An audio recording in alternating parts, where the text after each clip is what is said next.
कहानी की शुरुआत कार्तिक नाम के एक ऐसे आदमी से होती है जो अपनी पत्नी नेहा की भावनाओं की बिल्कुल परवाह नहीं करता। नेहा इस रिश्ते में घुटन महसूस करती है। वो कई बार कार्तिक को समझाने की कोशिश कर चुकी है, लेकिन कार्तिक को लगता है कि शादी के बाद उसकी पत्नी पर सिर्फ उसी का अधिकार है। समय बीतता जाता है और कार्तिक का व्यवहार पहले से भी ज्यादा खतरनाक होता जाता है। एक दिन गुस्से में वो अपनी सारी सीमाएं पार कर देता है। नेहा पर हमला करने के बाद वो उसे कमरे में ले जाता है और वहाँ जो कुछ होता है वो किसी भी इंसान की रूह कंपा देने के लिए काफी है। आखिर उस रात ऐसा क्या हुआ था? इस सवाल का जवाब हमें कहानी के आगे के हिस्से में मिलेगा। दूसरी तरफ नेहा एक स्कूल टीचर है। वो बच्चों को पढ़ाती है और अपनी नॉर्मल जिंदगी जीने की कोशिश करती है। उसकी एक करीबी सहेली भी है जिससे वो अक्सर अपने मन की बातें साझा करती है। अब कहानी हमें कार्तिक की दुनिया में ले जाती है। वो एक अच्छी कंपनी में नौकरी करता है, लेकिन काम पर ध्यान देने के बजाय उसका ज्यादातर समय बेकार की आदतों में गुजरता है। लगातार स्मोकिंग करना और गैर जरूरी चीजों में उलझे रहना उसकी आदत बन चुकी थी। उसकी इस लापरवाही से सिर्फ सहकर्मी ही नहीं बल्कि उसकी मैनेजर भी परेशान हो चुकी थी। एक दिन मैनेजर उसे नौकरी से निकालने की चेतावनी देती है, लेकिन तभी कार्तिक ऐसा दांव चलता है कि मैनेजर भी चुप हो जाती है। दरअसल कार्तिक के पास उसकी एक निजी वीडियो था जिसका इस्तेमाल करके वो मैनेजर को ब्लैकमेल करने लगता है। मजबूर होकर मैनेजर पीछे हट जाती है और कार्तिक के खिलाफ कोई कार्यवाही नहीं कर पाती। ऑफिस से निकलने के बाद कार्तिक अपने दोस्तों के साथ एक बार में जाता है। वहाँ पर सभी लोग शराब पीते हैं, हंसी मजाक होता है, लेकिन तभी उसका एक दोस्त नेहा को लेकर हल्का सा मजाक कर देता है। बात बहुत छोटी थी, लेकिन कार्तिक का गुस्सा बेहद बड़ा। वो अपना आपा खो बैठता है और शराब की बोतल उसी दोस्त के सिर पर दे मारता है। इसके बाद वो उसे बुरी तरह पीटता है और चीखते हुए कहता है, मेरी पत्नी के बारे में दोबारा कुछ मत कहना, मैं उसका सम्मान करता हूँ, मैं एक अच्छा पति हूँ। उसकी बातें सुनकर ऐसा लगता है जैसे वो अपनी पत्नी से बेहद प्यार करता हो, लेकिन क्या सच में ऐसा है? इसका जवाब कहानी धीरे धीरे खुद देने वाली है। कुछ देर बाद कार्तिक घर पहुँचता है। घर में नौकरानी मौजूद थी, जबकि नेहा अपने कमरे में बैठी एक मूर्ति पर काम कर रही थी। कार्तिक उसे कई बार आवाज देता है, लेकिन नेहा कोई जवाब नहीं देती। उसे पता था कि कार्तिक बुला रहा है, फिर भी वो अनसुना करने की कोशिश करती है। कार्तिक के सिर पर चोट लगी हुई थी। वो नेहा से कहता है, मेरे लिए बर्फ लेकर आओ, और अगर तुमने जल्दी बर्फ ला दी तो आज रात तुम्हें अपने कमरे में अकेले सोने दूंगा। इतना सुनते ही नेहा घबराकर बर्फ ढूंढने लगती है, लेकिन उसे क्या पता था कि बर्फ पहले ही कहीं छुपा दी गई है। वो तलाश ही कर रही होती है कि कार्तिक उसे रोक देता है। फिर उसके करीब आकर धीमी आवाज में कहता है, आखिर तुम्हारी समस्या क्या है? मैं तुमसे इतना प्यार करता हूँ, फिर भी तुम हमेशा मुझसे दूर क्यों भागती हो? नेहा चुप रहती है। तभी कार्तिक की नजर उसके हाथ पर लिखे एक नाम पर पड़ती है, गौतम। बस यही नाम उसके अंदर जलन की आग भड़का देता है। गुस्से में वो सिगरेट उठाता है और उस नाम को मिटाने की कोशिश करता है। नेहा दर्द से तड़प उठती है। इसके बाद वो उसे धक्का देकर बिस्तर पर गिरा देता है और कमरे से बाहर चला जाता है। नेहा अकेली रह जाती है। उसकी आंखों से आंसू बहने लगते हैं। दर्द, डर और बेबसी के बीच उसका मन अचानक अतीत की तरफ लौट जाता है। वो समय जब उसकी जिंदगी में गौतम था। बचपन में गौतम उसका सबसे अच्छा दोस्त हुआ करता था। दोनों साथ पढ़ते थे, साथ खेलते थे और अपना ज्यादातर समय एक दूसरे के साथ बिताते थे। धीरे धीरे उनके बीच एक गहरा रिश्ता और मजबूत दोस्ती बन गई थी। उस समय नेहा अपनी नानी के साथ रहती थी। नानी ही उसकी दुनिया थी, लेकिन एक दिन किस्मत ने उससे वो सहारा भी छीन लिया। नानी का देहांत हो गया। नेहा के माता पिता पहले से ही उसके साथ नहीं थे और अब उसकी नानी भी उसे छोड़कर जा चुकी थी। अपनी सबसे बड़ी ताकत को खो देने के बाद छोटी सी नेहा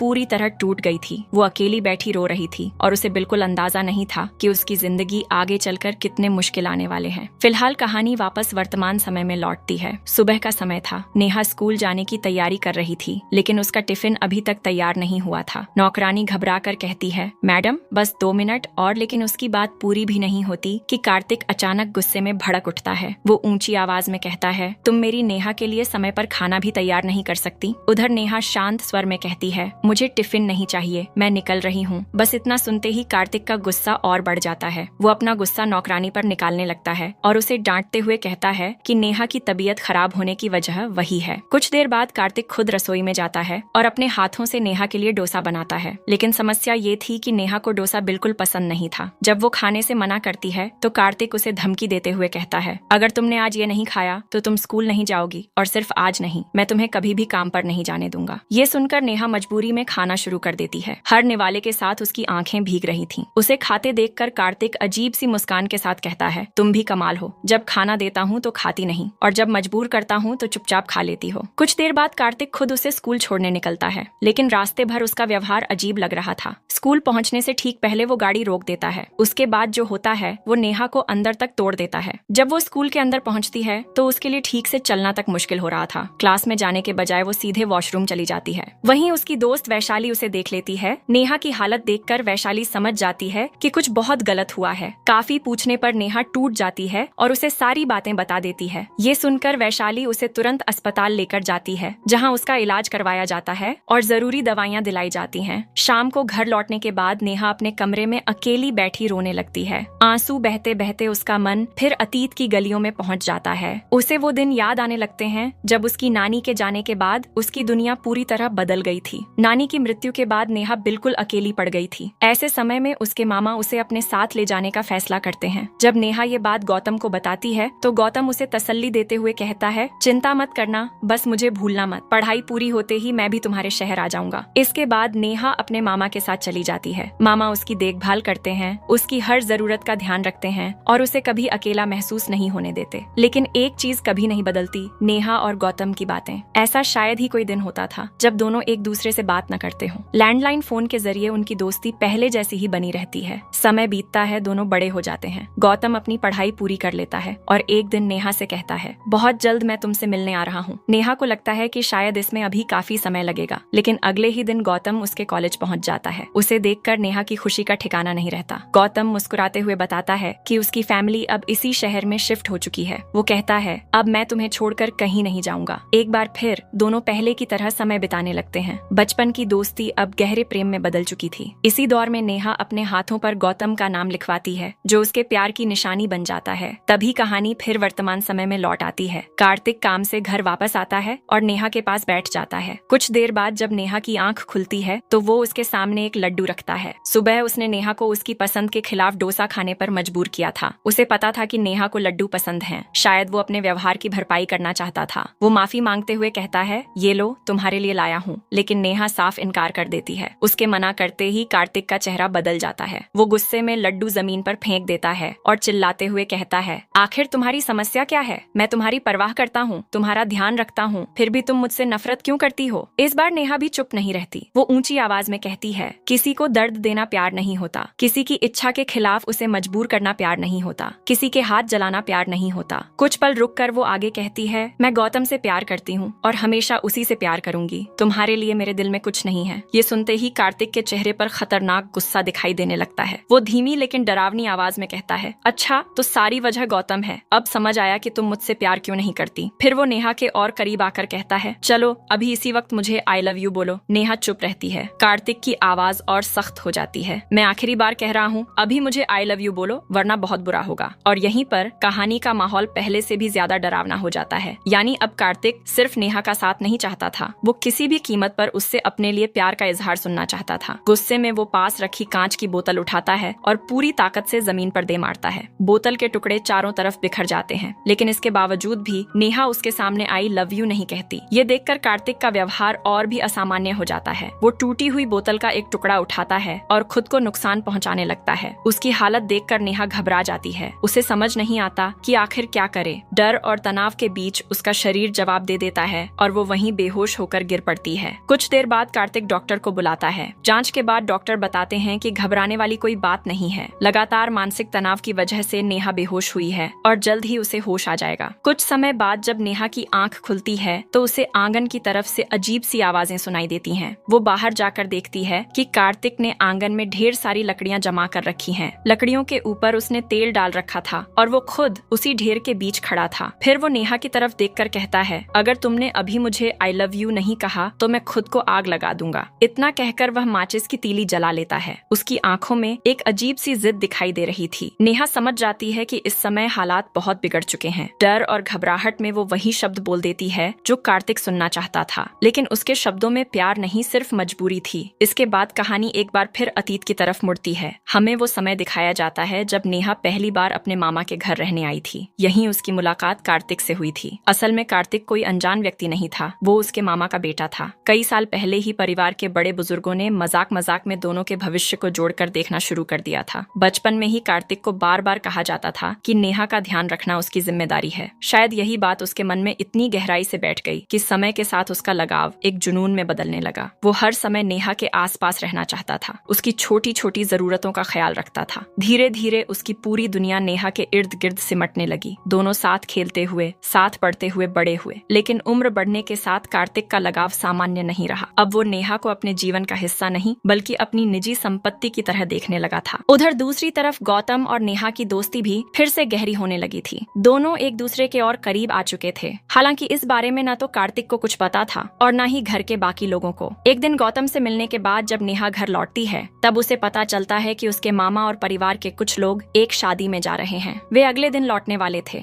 इसका मतलब था कि एक रात नेहा को घर पर कार्तिक के साथ ही रहना होगा। शाम को सभी लोग साथ बैठकर खाना खा रहे थे। उसी दौरान कार्तिक भी वहाँ आ जाता है। उसके पिता प्यार से उसे अपने पास बुलाते हैं और उसके लिए खाना परोसते हैं। लेकिन कार्तिक का मूड पहले से ही खराब था। वो खाने की प्लेट को घूरता है और अचानक नाराज होकर बोल पड़ता है, क्या मुझे यही खाना है? इतना कहकर वो गुस्से में प्लेट एक तरफ फेंक देता है और सीधे अपने कमरे में चला जाता है। घर वालों को समझ ही नहीं आता कि आखिर उसे हुआ क्या है। रात में जब नेहा अपने कमरे में आराम कर रही होती है तभी उसके फोन पर एक संदेश आता है। वह संदेश खोलती है और अगले ही पल उसके चेहरे का रंग उड़ जाता है। फोन में एक वीडियो था। वीडियो में वो और गौतम साथ दिखाई दे रहे थे। दोनों एक दूसरे से मिल रहे थे, बातें कर रहे थे और एक दूसरे के करीब थे। यह देखकर नेहा समझ जाती है कि किसी ने उन पर नजर रखी थी और वो कोई दूसरा नहीं कार्तिक था। कार्तिक ने उन दोनों को देख लिया था। इतना ही नहीं, उसने उनकी वीडियो भी रिकॉर्ड कर ली थी। कुछ देर बाद वो खुद नेहा के कमरे में पहुंच जाता है। उसकी आंखों में गुस्सा साफ दिखाई दे रहा था। वो नेहा से पूछता है, आखिर तुमने ऐसा क्यों किया? मैं हमेशा तुम्हारा ख्याल रखता हूँ, तुम्हारी परवाह करता हूँ, फिर भी तुम किसी और के साथ क्यों हो? फिर वो बताता है कि उसने गौतम का सामना भी किया था। दोनों के बीच झगड़ा हुआ था और गौतम को चोटें भी आई थीं। इसके बाद वो नेहा को चेतावनी देता है, अगर तुम दोबारा उससे मिली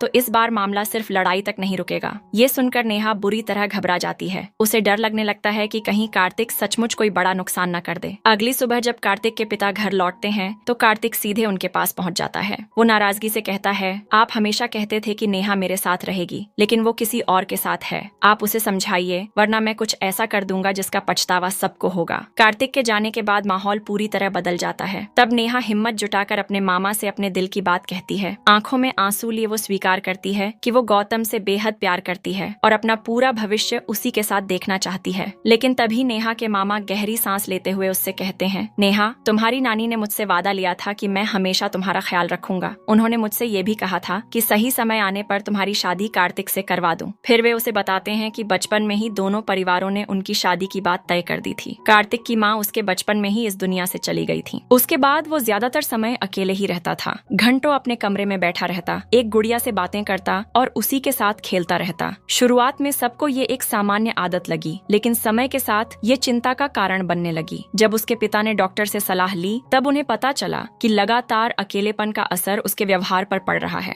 डॉक्टर की सलाह पर उसे दूसरे बच्चों के साथ घुलने मिलने की कोशिश करवाई गई, लेकिन समस्या ये थी कि वो किसी से भी ज्यादा देर तक नहीं रह पाता था। हर बार किसी न किसी बात पर लड़ाई हो जाती और वो वापस अकेला रह जाता। मामा आगे कहते हैं, लेकिन जिस दिन तुम हमारे घर आई उसी दिन से उसमें बदलाव आना शुरू हो गया था। उसने गुड़िया से खेलना छोड़ दिया, मुस्कुराना शुरू कर दिया और पहली बार किसी इंसान के साथ इतना समय बिताने लगा। वो तुम्हारे साथ सचमुच खुश रहता था। कुछ पल चुप रहने के बाद वे कहते हैं, मैंने एक वादा किया था नेहा, और अब मैं उसे तोड़ नहीं सकता। अगर तुमने कार्तिक से शादी नहीं की तो मुझे डर है कि वो खुद को नुकसान पहुंचा सकता है। मैं अपने बेटे को खोना नहीं चाहता। ये सब सुनने के बाद नेहा पूरी तरह टूट जाती है। वो अपने कमरे में चली जाती है। उसके मन में निराशा और बेबसी एक साथ उमड़ने लगते हैं। कुछ समय बाद वो खुद को चोट पहुंचाने की कोशिश करती है। घबराए हुए घर वाले उसे तुरंत अस्पताल लेकर जाते हैं, जहां उसका इलाज शुरू किया जाता है। अस्पताल में भी कार्तिक का व्यवहार नहीं बदलता। वो नेहा के पास बैठकर उसे समझाने की कोशिश करता है कि उसे अपना ख्याल रखना चाहिए। वो बार बार कहता है, अगर तुम खुद को नुकसान पहुंचाओगी तो मैं भी जी नहीं पाऊंगा। लेकिन उसकी बातों से नेहा को कोई सुकून नहीं मिलता। उसे महसूस होता है कि उसकी जिंदगी पर उसका अपना नियंत्रण ही खत्म हो चुका है। कुछ दिनों बाद जब उसे मौका मिलता है तो वो चुपचाप घर से निकल जाती है। वो गौतम से मिलने की कोशिश करती है, लेकिन वहां पहुंचकर उसे पता चलता है कि गौतम अपने परिवार के साथ दूसरे शहर गया हुआ है। वो उसे फोन भी करती है, लेकिन संपर्क नहीं हो पाता। ये सुनकर नेहा की उम्मीदें टूटने लगती हैं। वो एक सुनसान जगह पर बैठकर रोने लगती है। उधर जब कार्तिक को उसके गायब होने का पता चलता है तो वो बुरी तरह परेशान हो जाता है। वो उसे ढूंढते ढूंढते आखिर वहां तक पहुंच जाता है। इसके बाद वो नेहा को जबरदस्ती वापस घर ले आता है। घर पहुंचने के बाद माहौल और भी तनावपूर्ण हो जाता है। जब कार्तिक के पिता उसे रोकने की कोशिश करते हैं तो उसका गुस्सा उन्हीं पर फूट पड़ता है। सालों से उसके मन में ये बात बैठा दी गई थी कि एक दिन नेहा उसकी पत्नी बनेगी। अब जब वो सपना टूटता हुआ दिखाई देता है तो उसका संतुलन भी बिगड़ने लगता है। नेहा ये सब अपनी आंखों से देख रही थी। उसे महसूस महसूस होने लगा कि हालात उसके हाथ से पूरी तरह निकल चुके हैं। आखिरकार भारी मन से वो वही फैसला लेती है जो वो कभी नहीं लेना चाहती थी। वो कार्तिक से शादी करने के लिए तैयार हो जाती है और इसी तरह उनकी शादी हो जाती है। लेकिन ये रिश्ता उसकी अपनी इच्छा से नहीं बना था। यही वजह थी कि शादी के बाद भी नेहा कभी खुश नहीं रह पाई। उसके दिल में आज भी वही अधूरा दर्द और वही अधूरी मोहब्बत थी। इसके बाद कहानी एक बार फिर प्रेजेंट टाइम में लौटती है। जब नेहा घर वापस आती है तो कार्तिक तुरंत उसके पास पहुंच जाता है। वो उसे गले लगाने की कोशिश करता है और उसके करीब आने लगता है, लेकिन नेहा को ये बिल्कुल पसंद नहीं आता। वो उसे पीछे धकेल देती है और साफ शब्दों में कहती है, अगर तुमने दोबारा मेरी मर्जी के खिलाफ मुझे छूने की कोशिश की तो मैं खुद को नुकसान पहुंचा दूंगी। इतना कहकर वो अपने कमरे में चली जाती है। उधर कार्तिक पूरी रात बेचैन रहता है। वो अपने दुख और गुस्से को भुलाने के लिए लगातार शराब पीता रहता है। अगली सुबह जब घर की नौकरानी आती है तब जाकर उसकी आंख खुलती है। वो सबसे पहले नेहा के बारे में पूछता है, लेकिन जवाब सुनकर उसके होश उड़ जाते हैं। नौकरानी बताती है कि जब वो सुबह आई थी तब नेहा घर पर नहीं थी। ये सुनते ही कार्तिक घबरा जाता है। वो बार बार फोन मिलाता है लेकिन कोई जवाब नहीं मिलता। इसके बाद वो सीधे नेहा के कॉलेज पहुंचता है। वहाँ उसकी मुलाकात वैशाली से होती है। कार्तिक घबरा कर पूछता है, नेहा कहाँ है? सुबह से उसका कोई पता नहीं चल रहा। वैशाली ठंडे स्वर में जवाब देती है, तुम उसके पति हो, तुम्हें मुझसे बेहतर पता होना चाहिए कि वो कहाँ है। इसके बाद भी कोई जानकारी नहीं मिलती। कार्तिक शहर के अलग अलग हिस्सों में उसे ढूंढता फिरता है। दिन बीतते जाते हैं, 1 दिन, 2 दिन, फिर 3 दिन। धीरे धीरे उसकी हालत बिगड़ने लगती है। वो ठीक से खाना नहीं खाता, चैन से सो नहीं पाता और हर समय नेहा के बारे में ही सोचता रहता है। कई हफ्ते गुजर जाते हैं। एक सुबह घर की घंटी बजती है। कार्तिक को एक पल के लिए लगता है कि शायद नेहा वापस आ गई है। वो भागकर दरवाजा खोलता है, लेकिन सामने कोई और खड़ा था। उसकी उम्मीद एक बार फिर टूट जाती है। लगातार अकेलेपन, पछतावे और जुनून ने उसके मन पर गहरा असर डालना शुरू कर दिया था। अब वो धीरे धीरे वास्तविकता और अपने भ्रमों के बीच फर्क करना भी खोने लगा था और एक स्थिति पूरी तरह बिखरने लगती है। दिन गुजर रहे थे, लेकिन उसके लिए समय जैसे रुक चुका था। घर का हर कोना उसे नेहा की याद दिलाता था। कभी वो नेहा की तस्वीरों को घंटों तक देखता रहता तो कभी उसके कमरे में बैठकर पुरानी बातों को याद करता। धीरे धीरे उसका जुनून और बढ़ता चला जाता है। गुस्से और बेचैनी में वो घर का सामान तोड़ने लगता है। कभी टीवी पर अपना गुस्सा निकालता तो कभी सामने रखी कुर्सियां और मेजें पलट देता। पूरे घर का माहौल डरावना हो चुका था। ऐसा लग रहा था जैसे वो खुद अपने ही बनाए हुए अंधेरे में खो गया हो। कुछ देर बाद वो अकेला बैठकर शराब पी रहा था। उसकी आंखें लाल थीं और चेहरे पर थकान साफ दिखाई दे रही थी। तभी अचानक दरवाजे पर किसी के आने की आहट होती है। कार्तिक तेजी से दरवाजे की तरफ देखता है। सामने नेहा खड़ी थी। उसे देखकर जैसे उसकी दुनिया में फिर से जान आ गई हो। वो तुरंत उसकी तरफ बढ़ता है और कांपती हुई आवाज में कहता है, तुम कहाँ चली गई थी? तुम्हें अंदाजा भी है कि मैं कितने दिनों से तुम्हें ढूंढ रहा हूँ। मैंने हर जगह तलाश किया, हर जगह, लेकिन नेहा के चेहरे पर कोई भाव नहीं था। वो शांत स्वर में कहती है, कार्तिक, तुम्हें अब भी समझ नहीं आया? मैं तुमसे प्यार नहीं करती। मैंने पहले भी कहा था, आज भी कह रही हूँ और हमेशा कहूंगी। मेरे दिल में सिर्फ गौतम है। ये सुनते ही कार्तिक की आंखों में गुस्सा भरने लगता है। वो बार बार खुद को संभालने की कोशिश करता है, लेकिन उसका गुस्सा उस पर हावी होने लगता है। नेहा भी इस बार अपनी बात से पीछे नहीं हटती। वो साफ साफ कह देती है कि कोई भी इंसान किसी के प्यार का हकदार सिर्फ इसलिए नहीं हो जाता क्योंकि वो ऐसा चाहता है। यहीं से हालात और बिगड़ जाते हैं। कुछ समय बाद पड़ोसियों को घर के अंदर से तेज आवाजें सुनाई देती हैं। पहले तो वे इसे सामान्य झगड़ा समझते हैं, लेकिन जब आवाजें लगातार आने लगती हैं, तब उन्हें चिंता होने लगती है। आखिरकार कोई पुलिस को सूचना दे देता है। पुलिस मौके पर पहुंचती है। पूरे घर की तलाशी ली जाती है। घर के अंदर बिखरा हुआ सामान, टूटी हुई चीजें और डरावना भरा माहौल देखकर पुलिस को मामला गंभीर लगने लगता है। उन्हें कार्तिक तो मिल जाता है, लेकिन नेहा कहीं दिखाई नहीं देती। यही बात पूरे मामले को और रहस्यमयी बना देती है। पुलिस उसे थाने लेकर जाती है और पूछताछ शुरू करती है, लेकिन कार्तिक की बातें उलझी हुई थीं। कभी वो कहता कि नेहा उससे प्यार करती है, तो कभी कहता कि सब लोग उसे उससे दूर करना चाहते हैं। उसकी मानसिक स्थिति देखकर पुलिस वालों को भी शक होने लगता है कि मामला सिर्फ एक सामान्य घरेलू झगड़ा नहीं है। जांच आगे बढ़ती है। पुलिस पुराने रिकॉर्ड निकालती है, पड़ोसियों से बात करती है, दोस्तों, रिश्तेदारों और जान पहचान वालों के बयान लिए जाते हैं। जितने लोगों से बात की जाती, लगभग सभी एक जैसी बातें बताते हैं। सब कहते हैं कि कार्तिक का व्यवहार सालों से असामान्य होता जा रहा था। वो नेहा को प्यार नहीं बल्कि अपने अधिकार की चीज समझने लगा था। धीरे धीरे पुलिस के पास सबूतों का एक बड़ा ढेर जमा हो जाता है। इसके बाद मामला अदालत तक पहुंचता है। अदालत में कई गवाह पेश किए जाते हैं। सभी घटनाओं और सबूतों को ध्यान से सुना जाता है। लंबी सुनवाई के बाद ये निष्कर्ष निकलता है कि कार्तिक को गंभीर मानसिक उपचार की आवश्यकता है, इसलिए उसे मानसिक स्वास्थ्य संस्थान भेज दिया जाता है। कुछ समय बाद जांच अधिकारी उससे मिलने आती हैं। कार्तिक अब पहले से काफी शांत दिखाई दे रहा था, लेकिन उसके मन में सिर्फ एक सवाल था, नेहा कहाँ है? है। अधिकारी उसकी तरफ देखकर कहती हैं, नेहा सुरक्षित है। ये सुनते ही उसकी आंखों में चमक आ जाती है, लेकिन अगले ही पल अधिकारी उसे पूरी सच्चाई बताती हैं। वो बताती हैं कि नेहा ने बहुत समय तक डर और दबाव में जीवन बिताया था। आखिरकार उसने हिम्मत करके अपनी पूरी कहानी बताई। उसकी सुरक्षा के लिए कुछ लोगों ने मिलकर योजना बनाई थी। उसे ऐसी जगह रखा गया जहां वो बिना डर के रह सके। उधर पुलिस लगातार अपना काम करती रही। सबूत जुटाए गए, बयान दर्ज किए गए और अंत में पूरा सच अदालत के सामने रख दिया गया। अधिकारी कुछ पल चुप रहने के बाद कहती हैं, कार्तिक, प्यार और जुनून एक जैसी चीजें नहीं होती। प्यार किसी को आजादी देता है, जबकि जुनून उसे कैद कर देता है। तुमने हमेशा नेहा को अपने पास रखना चाहा, लेकिन कभी ये नहीं समझ पाए कि वो क्या चाहती थी। कार्तिक सिर झुकाकर बैठ जाता है। शायद पहली बार उसे अपनी गलतियों का एहसास होने लगा था। उधर नेहा अपनी जिंदगी को नए सिरे से शुरू कर चुकी थी। वो अब पहले की तरह डरी हुई लड़की नहीं रही थी। धीरे धीरे उसने अपने पुराने घावों से बाहर निकलना शुरू कर दिया था। उसकी जिंदगी में फिर से उम्मीद लौट रही थी। और यही फिल्म एक बहुत गहरा संदेश देती है कि प्यार कभी जबरदस्ती नहीं करवाया जा सकता। किसी इंसान का दिल जीतने का सिर्फ एक तरीका है, सम्मान, भरोसा और उसकी इच्छाओं की कद्र करना। जहाँ ये चीजें नहीं होती, वहाँ प्यार नहीं, सिर्फ दर्द पैदा होता है। इसी भावनात्मक संदेश के साथ ये कहानी यहीं पर खत्म हो जाती है। मिलते हैं अगली धमाकेदार वीडियो के साथ। तब तक के लिए जय हिंद।